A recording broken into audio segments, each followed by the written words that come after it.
My husband had been missing for 3 years, and his family threw me out. I was at the bus station with my child when his sister pulled up in a luxury car and said, "Get in. I have something important to tell you." Can you imagine being thrown out into a stormy night, a single mother with nowhere to go, only to have your husband's sister, who you haven't seen in years, pull up in a luxury car and say, "Get in"? I need to tell you something important. About Sterling? That night, my world shattered, and then, impossibly, it began to twist into something far more shocking. My husband had been gone for 3 years. 3 long years since he vanished, and now his family, his own family, had kicked me out. I was standing at a bus station, the cold Atlanta rain lashing down, holding my sleeping son Zion. The thunder rumbled, tearing the quiet night to pieces, and it felt like it was tearing my already broken heart, too. The drops lashed against the window pane of the sheltered corner where I huddled, piercing my skin, freezing me to the bone. Zion, my sweet 5-year-old, had finally fallen asleep in my embrace, his chubby face still streaked with tears. He was likely still frightened by his grandmother's shouting, echoing even in his dreams. Just moments before, the heavy iron gate of their spacious 3-story house had slammed shut with a loud, final crash, cutting off any path back for my son and me. That house, where I had poured all my youth for the past 3 years, now felt colder and more terrifying than any alleyway. The vile words of my mother-in-law, Mrs. Celeste Vance, still echoed in my ears. "Sharp as knives, toxic as venom. Get out. Leave this house immediately. I don't want to see your face again. You're a worthless woman, a parasite, and you and your son are 2 burdens on this family." She had literally tossed my old suitcase out into the yard, clothes and belongings scattering in the rain, a cruel gesture. My father-in-law, Mr. Ellis Vance, just stood there silently, turning his face away. His silent complicity was more frightening than 1,000 words of expulsion. What had I done wrong? What had I possibly done wrong during those 3 years? Since the day Sterling, my beloved husband, vanished on a fateful business trip, I had sworn to live for him, to take care of his parents, to keep his family intact. For 3 long years, I had transformed myself from a girl who only knew books into a hard-working woman. I got up before dawn to prepare meals and clean the house. I worked at a nearby fulfillment center, and every single meager paycheck went entirely to my mother-in-law. I didn't dare keep even 1 cent for myself. I humbly endured every harshness, every piece of criticism from her. She found fault with my cooking, so I tried harder to make her favorite dishes. She called me provincial and unfashionable, so I wore my few old clothes over and over again, trying to make them look presentable. She mocked me for only giving her 1 grandson and having no more children afterward. All I could do was lower my head, stay silent, and swallow my tears. I thought that as long as I tried, as long as I was sincere, they would one day understand and love us, my son and me. But I was so terribly mistaken. I was too naive to believe in humanity in a place where money and selfishness triumphed over everything else. The memory of Sterling came rushing back, a painful wave. I remembered how this house used to be a home when he was still here. He was a gentle, warm husband. He always defended me against his mother's complaints. He'd say, "Mama, don't be too hard on her. Amara is still young. You can teach her slowly." He was also a loyal son. Every dollar he earned, he gave to his mother to manage, keeping only a little to take me out for my favorite snacks. He said he worked hard so that his parents and I could have a good life. But then came that fateful day. He had to go on a last-minute business trip to Chicago. That morning, he hugged me and little Zion, kissed our foreheads, and said, "Daddy's only going to be gone for a few days. Be good, you too." Who would have thought that would be the last time I would hear his voice, feel his warmth? His flight suffered an incident and disappeared without a trace over Lake Michigan. No wreckage, no sign of life. He simply vanished from my life, leaving behind an emptiness that nothing could fill. Since that day, my life turned into a living hell. My mother-in-law, whom I once respected, suddenly became a different person. She didn't show the slightest spark of compassion for the daughter-in-law who had lost her husband. In her eyes, Zion and I were just 2 thorns, 2 burdens she had to bear. She blamed me for everything. She said I was a jinx who had killed her son. She chastised me as a freeloader, even though I was the one working my back raw to support the family. And tonight, just because little Zion had accidentally broken her beloved porcelain vase, that was the final straw. She used that flimsy opportunity to throw my son and me onto the street in a stormy night without a single dollar. With my son in my arms, I stumbled aimlessly through the rain. The heavy suitcase I dragged over the wet asphalt sounded so miserable, a scratching protest against my fate.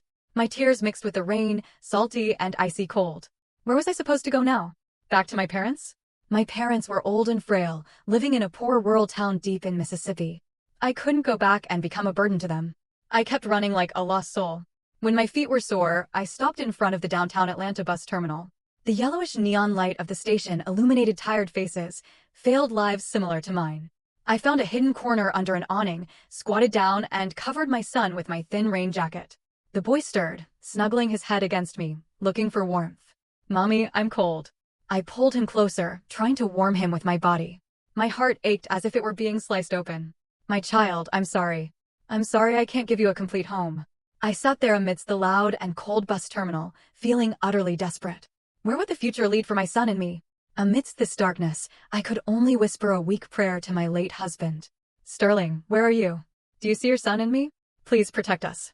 The bus terminal at night was a different world, a world of failed lives, of faces etched with weariness and worry. The low murmur of announcements mixed with the shouting of a few street vendors, the roar of late bus engines, and the faint whimper of a child in a distant corner. Everything merged into a chaotic and melancholy symphony. I sat there, my back leaning against the cold concrete wall, feeling every gust of wind passing under the awning, carrying the damp chill of the rain and making me shiver incessantly. I pressed little Zion even tighter to me, trying to transfer the meager remaining warmth of my body to him. He slept, but his little shoulders occasionally twitched faintly. He must have been having a nightmare. I looked up at the pitch-black, starless sky. My son's future and mine were just as dark and uncertain. What now? Where would I go? What would I do? These questions drilled into my mind without an answer. I felt useless, so utterly powerless. I couldn't even offer my son a warm place to sleep. The despair rose up to my throat. I lowered my head onto my knees and bit my lip hard, stifling a scream. I couldn't cry. I had to be strong for my son. Right at that moment, when I felt close to collapse, a glaring beam of light suddenly pierced the rain and shone directly into the corner where my son and I were sitting. Reflexively, I raised my hand to shield my eyes. The gentle purr of the engine was distinctly different from the loud growl of the coach buses. A sleek black Cadillac Escalade slowly rolled to a stop right in front of me, only a few feet away. The car seemed to belong to another world, completely out of place in the dirty, busy environment of the bus terminal. A feeling of unease rose within me. Who was coming here at this hour with such a luxury car? The window slowly lowered, and the street light poured in, revealing a familiar yet strange face. Behind the wheel sat a young woman with fashionably dyed chestnut brown hair and lips painted with dark red lipstick. She wore large sunglasses, even though it was deep night. I froze. My heart seemed to stop beating. It was Jordan, Sterling's younger sister. It had been 3 years since I had last seen her. The last time was at her brother's symbolic funeral. Back then, she was still a young girl who dressed provocatively and always looked at me with a sidelong, resentful glance. She had never respectfully called me sister-in-law. After that day, I heard she had run away from home, living a wild life somewhere, and rarely came back. My mother-in-law cursed every time she mentioned her name, calling her an unruly daughter who brought misfortune to the family. And now she sat there in an expensive car with a completely different demeanor. No longer the disrespectful rebel of those days, but with a frightening coolness and composure. She took off the sunglasses. Her sharp eyes looked directly at me without any emotion. "Get in," she said. Her voice was monotonous. It was not a question, but a command. I remained rooted to the spot. My head spun. Why was she here? How did she know that my son and I were at the bus terminal? Had my mother-in-law called her? Or was this another trap set by her family? I clutched my son tighter, my eyes full of suspicion. "What are you doing here?" Jordan didn't answer my question. She just repeated it, her voice sounding a little more impatient now. I said, "Get in. Do you want your son to freeze to death here?" Her words hit my greatest fear at that moment. I looked down at little Zion, whose face was slightly pale from the cold. I couldn't let my son suffer anymore. But was it safe to follow her? As if she had read my thoughts, Jordan sighed, a sigh that contained both weariness and impatience. "You don't have to be afraid. I'm not my mother. I'm not here to hurt you." She paused, looked deep into my eyes, and then said something that made my whole body freeze. "Get in. I have a secret I want to show you." A secret about Sterling. Sterling, those 2 syllables shot through me like an electric shock. My heart, which had turned cold with despair, suddenly began to beat violently again. What kind of secret? He had been gone for 3 years. What secrets could there possibly be left? But what if there was a tiny, crazy hope that lit up in my head? What if she knew something? What if his disappearance wasn't as simple as I always thought? I looked into Jordan's eyes and found no falsehood. I only saw a deep sadness and a strange determination. I had no other choice. Even if it was a trap, I had to go for that tiny spark of hope about my husband and for a warm refuge for my son. I gritted my teeth, lifted little Zion, and dragged the suitcase toward the car. Jordan said nothing, just opened the back door. I carefully placed my son on the soft leather seats and then got in. The car door closed, separating my son and me from the loud, cold world outside. The warmth of the heater circulated through the car, driving away the cold. The car drove off gently, blending into the sparse night traffic. We both remained silent during the entire drive. I didn't ask her where she was taking me, and she didn't offer any further explanation. I just looked silently out the window. Atlanta at night, blurred by the rain, looked so strange. I tried to organize my confused thoughts. Jordan had changed so much. From an indifferent sister-in-law, she had become a mysterious and powerful woman. Where did she get the money for this car? And what was the secret she spoke of? The car finally stopped in front of a luxurious high-rise in a wealthy district, a place I would never have dared to dream of in my life. Jordan led my son and me into an apartment on the 25th floor. The apartment was spacious, clean, and fully furnished. A world away from the cramped room my son and I had occupied. You and your nephew can rest here. You're safe for tonight. Jordan placed the key on the table. Her voice was still cool, but with a hint of tenderness. She looked at little Zion, who was sleeping soundly on the bed. Then she turned to me. Her gaze was complicated, pity and determination at once. Tomorrow morning, once you've calmed down, I'll show you the real reason why Sterling couldn't come back. The luxury apartment sank into silence, with only the gentle hum of the air conditioning to be heard. I sat on the soft leather sofa, my eyes fixed on the large window that offered a view of Atlanta, which was slowly waking up after a rainy night. The first faint rays of sun broke through the gray clouds and illuminated the glittering skyscrapers, but they could not warm my ice-cold heart. The night before had been the first in 3 years that my son and I had slept in a soft bed in a warm, safe room. But I couldn't close my eyes. Every word, every image rolled back in my thoughts.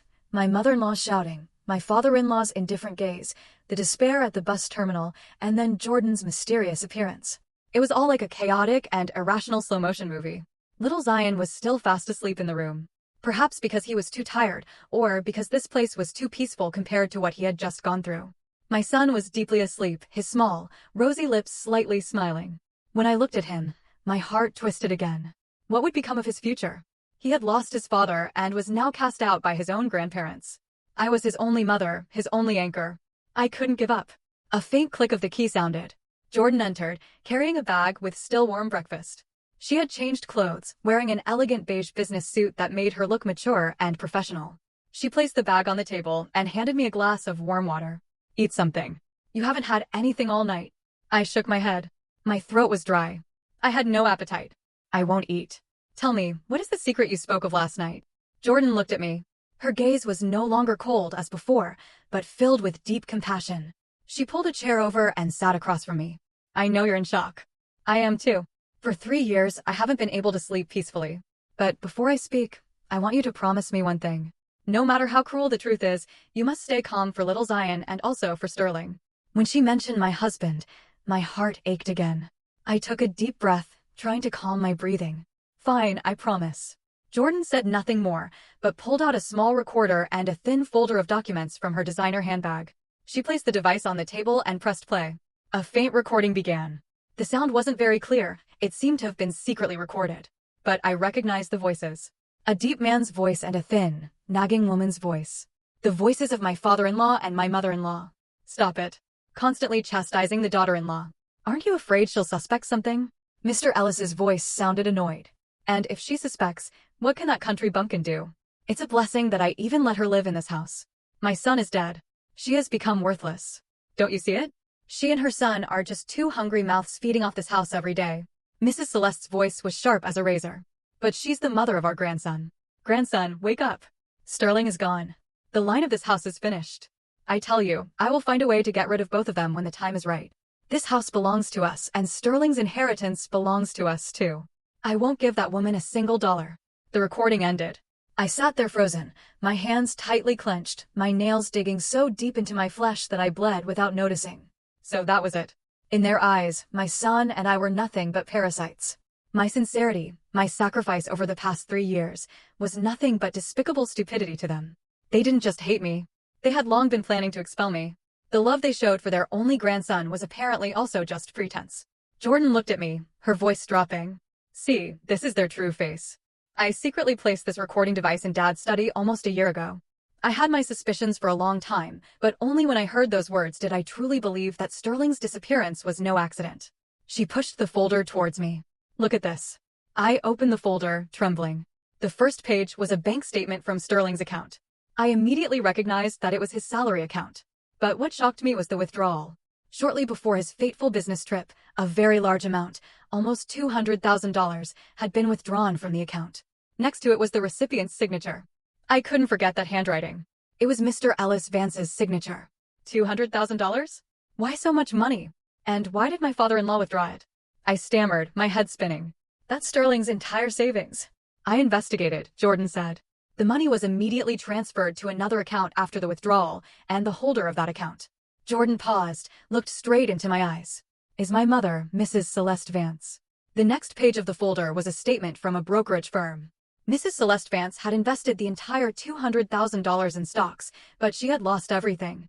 Within a few days, that huge sum was almost completely gone.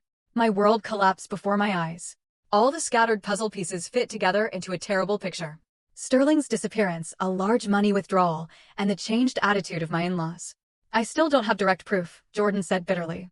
But I believe they harmed Sterling because of this money. Maybe he found out that they had secretly taken his money and gambled it away. There was a fierce argument and then. She didn't finish the sentence, but I understood. Tears streamed from my eyes again, but this time they were not tears of offense, but tears of fury and the deepest pain. My husband, the man I loved, may have been killed by his own parents because of money. This truth was crueler than anything I could have imagined. They had not only stolen my husband, but also my last faith in human bonds. Was there an even more terrible secret waiting for me behind all this? And I, a penniless woman, what should I do to confront these cruel people? The whole room fell into frightening silence. Only my faint sobbing could be heard. Every word from Jordan, every number on the bank statement, pierced my already scarred heart like thousands of invisible needles. Sterling, my husband, this gentle, loyal man, could he truly have been hurt by the people he loved and trusted the most? I dared not believe it, didn't want to believe it, but the evidence lay cold and unforgiving before me. I sank my face onto the table. My shoulders convulsed. The feeling of powerlessness, pain, and rage flooded my chest so much that I could barely breathe. For 3 years, I had lived a lie. I had mourned an accident, but it was perhaps a perfectly covered-up murder. Jordan said nothing, just gently placed her hand on my shoulder and patted it softly. Her silent comfort had more power at that moment than any words. She was not just the sister-in-law I had once resented. She was Sterling's only relative, the only one standing on my side in this fight. After a long time, when I gradually calmed down and only softly wept, I lifted my head. My swollen eyes looked at Jordan. Why? Why are you only telling me this now? And why are you helping me? That was the biggest question in my heart. Why was a seemingly indifferent, rebellious girl doing all this in secret? Jordan looked out the window, her gaze distant, as if sinking into a past memory. Her voice lost its sharp coldness and was filled with deep sadness. Because Sterling is the only person in this world who truly loved me. She began to tell a story I had never heard before. It turned out that behind the rebellious exterior was a deeply wounded soul. I wasn't born a son. That was my mother, Mrs. Celeste's biggest disappointment. My mother always longed for a second son to continue the family legacy and strengthen the family. When I was born a girl, she almost went crazy. My childhood was marked by baseless beatings and criticisms that compared me to Sterling. In her eyes, I was a useless daughter, a failure. Tears began to run down Jordan's cheeks, but she didn't wipe them away. Only Sterling was always by my side, protecting me. Every time Mom hit me, he jumped in to shield me and take the blows for me. He secretly saved his allowance and bought me little gifts that I liked. He was the only one who listened to me, the only one who believed I wasn't a lost cause. She wept. It was the first time I had seen her cry. The tears of an abandoned child craving love. When Sterling disappeared, I didn't believe it. I didn't believe that such a cautious person could so easily have an accident. I started watching my parents' behavior. Instead of grief, I only saw fear, worry, and a strange sense of relief. That's when I knew something was wrong. So, that was it. The love for her deceased brother was Jordan's motivation for doing all this. She wasn't an indifferent girl. She only used her rough exterior to hide her vulnerable heart. A feeling of compassion and a little respect flowed through me. So, what have you been doing for the past 3 years? I ran away from home. Jordan wiped away her tears. I couldn't live in a house where I suspected my own parents of murder. I took all kinds of jobs, from serving in a bar to working as a saleswoman. With the money I earned, I hired a private investigator to secretly conduct inquiries. This car, this apartment, it all belongs to a good friend who helped me. He was also a close friend of Sterling's before. Jordan's story stunned me. She had fought alone for 3 years, a silent and dangerous battle. while I merely surrendered to my fate and cried. She, a young woman, had the courage to stand up and seek the truth. What do we do now? I asked. My voice was no longer weak as before. The look I gave Jordan was full of determination. We can't let them get away with this. The flame of hatred and the yearning for justice for my husband blazed wildly within me. Weakness and fear had given way to an iron will. I was no longer the provincial, enduring Amara of yesterday. Jordan looked at me, a glimmer of hope shining in her eyes. I knew you would say that. I have prepared everything. But this fight won't be easy. My parents are not simple people. They have money. They have contacts. We need more evidence, irrefutable evidence to expose their crimes. Jordan's words sounded like a battle cry. I knew that from this moment on we were allies, comrades who would walk this path together until the end. Sterling, Jordan continued thoughtfully, he was a very cautious person. I believe that before anything happened, he surely left a clue, something only his closest confidants could find. Her words were like a key opening a forgotten compartment in my memory. I suddenly remembered that about a week before his business trip, he had given me a small, finely carved wooden box. He said it was a memory box for the two of us. He instructed me to hide it well, and said something very strange: if I can't return one day, open it. Everything you need to know is inside. Back then, I thought he was just joking and scolded him not to talk like that. I had hidden the box deep in my closet under the old suitcase and had almost forgotten its existence. Could the decisive clue really lie in this old box? And what shocking secret did it hold inside the wooden box?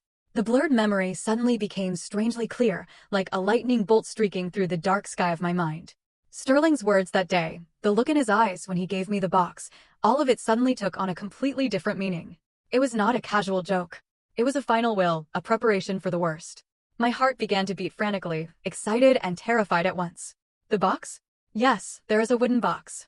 I cried excitedly. My voice trembled. I quickly told Jordan about the memory box and Sterling's strange hint. When I finished, Jordan's eyes lit up. Where is it? Where's that box, Amara? It's still in that house, I answered quietly. I hid it under the old suitcase in the closet in our bedroom. My answer was like a punch to the face of the hope that had just been ignited. That house? It was the lion's den now. I had been expelled. How was I supposed to go back to retrieve the box? Besides, after 3 years, was it still there, or had Mrs. Celeste accidentally thrown it away while cleaning up? Jordan recognized the problem. She frowned, pacing back and forth in the room. Her face was thoughtful. No, that won't work. We have to get it back. I'm sure everything is inside. But how do we get into the house now? We sat in silence, both lost in thought. Breaking in was too dangerous. During the day, Mrs. Celeste and Mr. Ellis were almost always at home. At night, the street wasn't deserted. Even the slightest noise would give us away. Should every hope end right before that cold iron gate? Or, I began hesitantly, a bold thought having just entered my mind, or I go back. Are you crazy? Jordan cried, turning to me. If you go back, it's like putting yourself in the trap. My mother is furious because she can't find you. If you go back, she won't leave you alone. Precisely because she is furious, I said. My voice was calmer and more determined. That is our chance. She threw me out because she hates me, but deep down, she still despises me. She thinks I'm a dumb goose who is easy to exploit. I will go back, not to resist, but to plead for forgiveness. Jordan looked at me, astonished, not yet understanding my intention. I explained my plan further. I will play the role of the repentant wife, the poor daughter-in-law who has recognized her mistake. I will cry and beg her to take me back. I will say I can't live without the family. I can't raise my child alone. I will say that I've seen the error of my ways. From now on, I will blindly obey her. Given her arrogant and controlling nature, she will surely soften. She won't miss the opportunity to continue tormenting and humiliating me. She will take me back, but in the role of an unpaid maid. After hearing my plan, Jordan was silent for a while. There was worry in her eyes, but also admiration. Amara, are you sure? This is too dangerous. What if she doesn't believe you? There is no other way, I said firmly. This is the only way we can legally return to that house. I will find the opportunity to retrieve the box. As soon as we have it in our hands, we will disappear immediately. I just have to act for a few days. I can do this. My determination in my eyes seemed to convince Jordan. She nodded, albeit full of worry. All right. If you've decided, I will support you, but you must promise me to be extremely careful, to always have your cell phone with you, and to have the recording function ready. If anything goes wrong, you must inform me immediately. With that, the plan was decided. The next morning, I put on my oldest, faded clothes. I deliberately didn't comb my hair so that it looked somewhat disheveled. I also used a little makeup to make my face look haggard and more exhausted. I instructed Jordan to take care of little Zion and to tell him that mommy had to go away for a few days and then would come back. As I looked at my sleeping son, my heart clenched.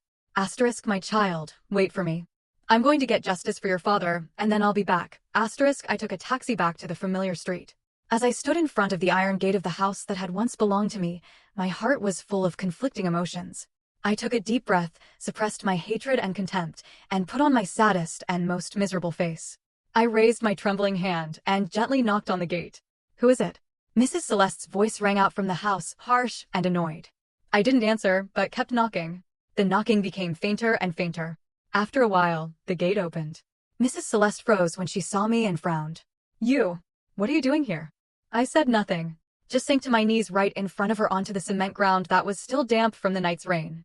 Then I burst into tears, the tears of regret and pain that I had practiced all night. Mama, I'm sorry, Mama. Please forgive me. Mrs. Celeste was stunned by my action. She probably never expected that the daughter-in-law she had just thrown out would now return to beg her like a lost dog. Her face relaxed. The surprise quickly gave way to a triumphant smile. The smile of a superior looking down at an inferior. So you've realized it? I thought you were stubborn. You couldn't survive out there and came back here to cling on, huh? Yes. I beg you, Mama. Without you, without the family, I don't know how I could live. Please give me a chance to survive. I continued to sob, lowering my head to the ground. My performance seemed to work. Mrs. Celeste was no longer so aggressive. Her voice instead took on a condescending tone. All right, stand up. You can come back, but from now on, you must know your place and listen to me in everything. No backtalk. Can you do that? Yes. Yes, I can do that. I'm so grateful to you, Mama. I stood up with difficulty. My head bowed, not daring to look directly at her. I knew that the gates of hell had opened for me again. But this time, I entered not as a victim, but as a warrior, secretly waiting for the moment to strike the decisive blow. The door closed behind me, and I was officially back in the place I had sworn not to enter again just 2 days ago. The atmosphere in the house was still oppressive and cold, perhaps even more stifling. Mr. Ellis sat in the living room reading the newspaper. When he saw me, he merely glanced over his reading glasses, then lowered his head and said nothing. His silence was more frightening than Mrs. Celeste's curses. It showed that contempt and resentment for me were deeply entrenched in this man's bones. What are you standing around for? Don't you see how messy the house is? Start cleaning up. Mrs. Celeste's voice rang out again. She returned to her usual commanding tone. From now on, you have to take care of everything in this house. 3 meals a day. The house must be sparkling clean. Don't you dare make me remind you. Yes, I know, Mama, I replied softly, quickly putting away my empty bag and starting to work. The life of an unpaid maid had officially begun. Mrs. Celeste seemed intent on fully exploiting my repentance. She made me work from early morning until late at night. Cleaning, washing, cooking. I had no break. She intentionally created messes for me to clean up and deliberately criticized my cooking to humiliate me in front of Mr. Ellis. I gritted my teeth and endured everything. Every swear word, every contemptuous look from them was etched into my mind and became my motivation to quickly find the truth. My only goal now was the wooden box, but reaching it was harder than I had imagined. My husband's and my bedroom, the only private space I had, was now occupied by Mrs. Celeste. She said her downstairs room was too damp. She wanted to move upstairs where it was fresher. I knew it was just an excuse. She wanted to take over my space to erase every trace of me from this house. More importantly, she wanted to control me. I was not allowed to enter that room without her permission. Every time I walked past the closed bedroom door, my heart burned. The box, the only clue, was in there. Only a wall away from me, but unreachable. How was I supposed to get in now? I couldn't act recklessly. The slightest mistake would instantly make Mrs. Celeste suspicious, and my plan would fail. I had to be patient, wait for the right moment. I continued to play the role of the poor, understanding daughter-in-law. I worked harder, endured more, and never complained. Even when Mrs. Celeste intentionally spilled a bowl of hot soup over my feet, I bit my teeth, endured the pain, and hurriedly apologized to her for standing in the way. My almost subservient endurance seemed to convince her completely. She began to lower her guard. The opportunity finally arose on a Saturday afternoon, about 3 days after I had returned. That day, Mrs. Celeste had an important meeting with her superficial friends. She got dressed up, instructed me to take good care of the house, and left in the early afternoon. Mr. Ellis, as usual, had gone to the country club early. The large house now belonged to me alone. My heart pounded violently. Now was the moment. I quickly finished all the housework, making sure everything was clean and tidy. Then I crept to the second floor, heading toward the familiar bedroom. In front of the door, I took a deep breath to calm myself. Mrs. Celeste had locked the door. I had expected that. I pulled a thin metal hairpin from my apron pocket. That was a technique I had learned from old crime shows. I never thought I would need it in this situation. Carefully, I inserted the hairpin into the keyhole. My hand trembled. The sound of the metal was deafening in the silence. I held my breath and listened. After some fumbling, a faint click sounded. The door was open. I was overjoyed. I quickly slipped inside and pulled the door shut behind me. The room hadn't changed much. Only almost all my things had been removed and replaced by Mrs. Celeste's belongings. The cheap perfume smell of hers hung heavily in the air. I didn't have much time. I went straight to the old particle board closet where I had hidden the suitcase. I opened the closet. My heart sank. The suitcase was not there. Horrified, I searched the entire closet. Nothing. I looked around the room but couldn't find it. Had she thrown it away? Disappointment and fear overwhelmed me. If I lost the box, all my efforts and Jordan's efforts would have been in vain. Every hope of finding the truth about Sterling would be shattered. I was about to cry, but my reason told me to stay calm. Mrs. Celeste was a greedy woman. A suitcase, even if it was old, was still good. She wouldn't just throw it away. She must have hidden it somewhere. I started searching the entire room, under the bed, behind the curtains, but nothing. Time was running out. The hands of the clock were moving toward 4 p.m. Mrs. Celeste would be back soon. I panicked. Just at that moment, my gaze fell on the top of the closet. There was a small gap between the top of the closet and the ceiling. And there, covered by a thick layer of dust, lay my old suitcase. I felt like a treasure hunter. I quickly pulled a chair over, climbed up, and laboriously pulled the heavy suitcase down. It was heavier than I thought. I laid it on the bed and opened it, trembling. My old clothes were still inside. I rummaged through everything and finally found the finely carved wooden box wrapped in an old velvet cloth at the bottom. It was still there. With the box in my hand, I felt as if I were holding my husband's whole life. I opened it hastily, but inside there was no notebook, no key. It was empty. Only a yellowed wedding photo of Sterling and me lay inside. I froze. What did that mean? Sterling's instruction. My sacrifice, all just to find an empty box? Just at that moment, I heard the familiar engine sound of Mrs. Celeste's car in front of the gate.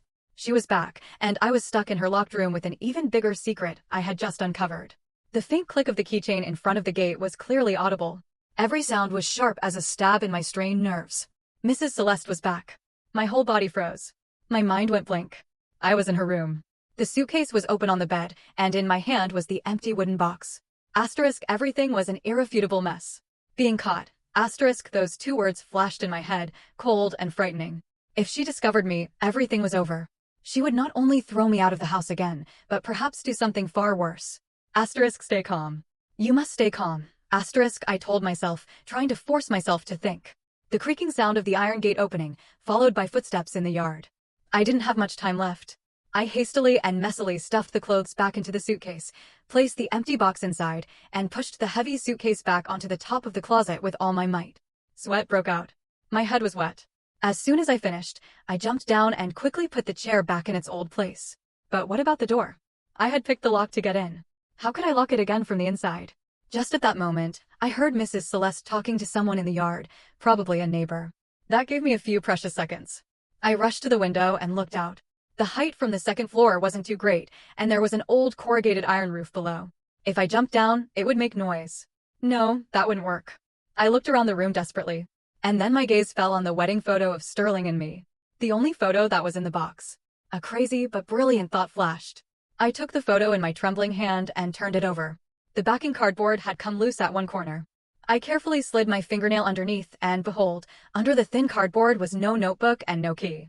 It was a tiny micro SD card, a memory card for digital cameras, firmly attached to the back of the photo with a piece of transparent tape. My heart hammered like crazy. Asterisk, this was it. The clue, asterisk, Sterling hadn't tricked me. He had hidden it where no one would suspect. Right behind our happy smiles in the wedding photo, a place that was safe and full of meaning. Mrs. Celeste's voice was already audible under the stairs. No more time. I quickly ripped off the memory card, put it in my innermost jacket pocket, and put the photo back in the empty box. I had to stage a false crime scene. I ran to the door and kicked the door frame with all my might. The old wooden door burst open with a loud bang. The lock broke off. Immediately afterward, I let out a frightened scream. Thieves! Thieves! Mama! I stormed out of the room, ran down the stairs, looking panicked. My hair disheveled. Mrs. Celeste, who was just coming up the stairs, froze when she saw me. What? What are you saying? The room. Mama's room. There are thieves. I gasped, pointing upstairs. I heard a noise, ran up, and the door was broken open. The thief just fled through the window. "Mama, please." When Mrs. Celeste heard the two words, "Mama's room," her face changed color. She no longer paid attention to me, but stormed up the stairs. She was afraid for her money and the valuables she had hidden there. I stood at the foot of the stairs, my heart pounding like a drum. But I sighed with relief. The plan was successful for now. Mrs. Celeste stormed into the room, saw the chaos, and rushed to the bedside table where she knocked everything over. When she saw that her jewelry box and the bundle of cash she had hidden under a pile of clothes were still there, she sighed in relief. Those were probably the most valuable things to her. She turned around, saw the broken door, and then looked at me with suspicious eyes. "Did you see him? What did he steal?" "No, it was too dark." I couldn't recognize him. "He ran away quickly," I stammered, maintaining my frightened expression. "I don't know if anything is missing either, Mama." I saw that he also rummaged through the old suitcase on the closet. When she heard suitcase, Mrs. Celeste flinched, but quickly calmed down. "What could he have stolen from your old suitcase?" she mumbled, beginning her usual monologue. "This house is truly cursed. As soon as I'm gone, someone breaks in. With this kind of security, how is one supposed to live? This is all your fault, you jinx." I just lowered my head silently and let her curse. In my heart at that moment, there was only excitement for the memory card. What secret did it hold? Would it be the key to solving everything? I couldn't sleep that night. I didn't dare stay in that house for another second. I lied to Mrs. Celeste that I was too scared and wanted to stay at a friend's house for a few days to calm down. She was too busy dealing with the broken door and her fear of loss to stop me. I quickly left with only one goal in mind, to find a place where I could read the contents of the memory card. I took the last bus and traveled to an old student apartment complex where Jordan was already waiting for me. It was a small, simple room, one of the secret bases she had prepared. Jordan was already waiting there with a laptop. "Are you okay?" I was worried. She asked hurriedly when she saw my exhausted appearance. "I'm okay. I made it," I said, trembling, pulling the memory card out of my jacket pocket. "But it's not a notebook or keys. It's this." Jordan took the memory card in her hand. Her eyes were full of surprise and tension. She inserted the card into the laptop. The screen lit up, and only a single folder with the name, "The Truth," appeared. My heart seemed to stop. Jordan's hand trembled as she opened the folder with the mouse. Inside were numerous video files named sequentially, and the first file was recorded exactly 3 days before Sterling's disappearance. Would the terrible truth soon come to light? And did it have to do with my in-laws, or was there another power behind it? The small room suddenly became strangely oppressive. The faint light of the laptop illuminated both our faces, which were taut like a stretched wire. Jordan's index finger trembled, hovering over the mouse as if she didn't yet dare to face the truth that was about to be revealed. I took a deep breath, trying to calm my racing heartbeat in my chest. "Open it," I said hoarsely. Jordan nodded and decisively clicked on the first video file. The video began without sound, only images. It was a hidden recording from a high angle, probably concealed somewhere in Sterling's study at home. I immediately recognized the familiar room, the wooden table, the bookshelf, and the potted plant I always watered. Sterling sat across from a strange man. The man was about the age of my father-in-law, elegantly dressed, but his face had something sly about it. They were having a very tense conversation. Sterling repeatedly shook his head. His face was resolute. The other man slammed his hand on the table, pointing his finger at Sterling. His posture was extremely angry. The argument ended. The strange man walked out annoyed. Sterling sat there alone, leaning his head on the desk, his hands clutching his hair. I could feel his extreme exhaustion and powerlessness in his every gesture. The video ended abruptly. "Who is that?" I asked Jordan. My heart was full of confusion. "I don't know," Jordan said, shaking her head. Her face was confused, too. I never heard our parents talk about him. We quickly opened the next videos. The subsequent video clips were similar, but Sterling's conversation partners had changed. Sometimes it was a rough-looking man with tattoos, sometimes an elegantly dressed woman. They all met Sterling secretly, and every conversation ended in tension. Sterling seemed to be cornered by an invisible force. And then we opened the last video. It was recorded only 1 day before his disappearance. This time, the man sitting across from Sterling was no stranger. It was Mr. Ellis Vance, my father-in-law. In the video, Mr. Ellis laid a thick folder of documents and a plane ticket on the table. He said something and pushed them towards Sterling. Sterling didn't look at the documents. He just stared at his father. His gaze was full of pain and disappointment. Then he slowly stood up, knocked over his chair, and shouted something that we couldn't hear. His face was red. His hands were clenched into fists. It was the first time I had seen him so angry. Mr. Ellis also jumped up. Father and son stood facing each other. The air was so tense that I could feel it through the screen. Finally, Sterling shook his head desperately and left the study. The door slammed. Mr. Ellis sank onto the chair, holding his head in his hands. The video ended there, leaving a huge void and thousands of unanswered questions in our hearts. It was clear that Sterling's disappearance was not only related to Mrs. Celeste and the gambling debt, but was much more complex and dangerous. My father-in-law, the weak, silent man I thought was harmless, was a crucial link in this entire conspiracy. What had he given Sterling? Where did the plane ticket lead? Why were they arguing so fiercely? Amara, look here. Jordan's voice trembled. She pointed to a small detail on the screen that I had overlooked. During the argument, part of the document folder that Mr. Ellis had handed over was lifted by the wind. The camera had managed to record a few faint lines. Jordan zoomed the image in as much as possible. Although it was very difficult to read, we could make out two words: land conveyance contract. Alpharetta. Alpharetta. That name hit me like lightning. I remembered that shortly before his disappearance, Sterling had told me about a large project his company was pursuing, an eco-housing development project in Alpharetta. He had poured his heart into it, staying up many nights to finalize the plan. He said that if this project was successful, it would be a major breakthrough in his career. But then he suddenly said that the project had been cancelled due to some legal problems. He was very sad and disappointed then, but I didn't ask further. Could it be? Jordan and I looked at each other, the same thought in our heads. Could it be that the project hadn't been cancelled at all, but stolen by his own parents? And who were these strangers in this chain of intrigue? My head spun. The truth was not a straight line, but a tangled web of lies and crimes. I felt like a moth. The more I searched for the light, the greater the danger of being burned. We must find the first strange man, Jordan said, her voice full of determination. He's the only one who can tell us the whole truth about the Alpharetta project. But how are we supposed to find him? We only had a faint video clip, no sound, no further information. Our investigation hit another dead end. While Jordan and I felt helpless, a thought suddenly flashed through my mind. Jordan, look at the last video again. When Sterling knocked over the chair, did you notice if there was anything unusual on his desk? Jordan rewound the video, and we both stared at the screen, and then we saw it. In the brief moment the chair fell, it revealed a small object that was very well hidden under the desk, a black USB flash drive fastened with tape. The black USB stick, a small, ordinary object, appeared in an unusual way. It was like a last glimmer of hope lighting up in the dense darkness of intrigue and lies. Jordan's and my heart started racing again. Asterisk Sterling. He had foreseen everything. Asterisk, he hadn't left the clue in the wooden box, but in a place that Mrs. Celeste would never suspect, right under the desk where she often sat. It must still be there. Absolutely. Jordan cried softly. Her voice was full of excitement. My mother is meticulous, but she would never bend down under the desk to clean. She would only send the cleaning lady, and she wouldn't notice such a small object. But how are we going to get it? I asked. The worry returned. If you go back now, your mother will surely not leave you alone. She's probably still suspicious because of the last break-in. True. Returning to that house again was extremely dangerous. After the staged break-in, Mrs. Celeste had certainly increased her vigilance. My plan to play the poor woman couldn't work a second time. We needed another plan. Bolder, more surprising. Jordan thought for a moment, then snapped her fingers. Or we stage a real break-in. I looked at her confused, not understanding her intention. Jordan winked at me, a rare mischievous smile on her lips. We won't do it ourselves.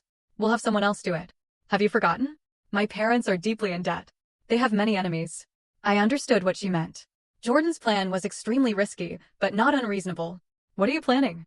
Among the loan sharks my parents owe money to, there's a notorious gangster named Scarface S. He is known for his ruthlessness and audacity. My parents have put him off several times. I will try to feed him a hint that my parents have just sold some property and are hiding a large amount of cash at home. With his greed, he won't miss this opportunity. He will send people to break into the house and collect debts. And in the chaos, we will have our chance. This plan made me shudder. Isn't that too dangerous? What if they harm your parents? Jordan's eyes were sad for a moment, but quickly turned cold. Don't worry, people like Scarface S only need money. They aren't stupid enough to commit murder and get into more trouble.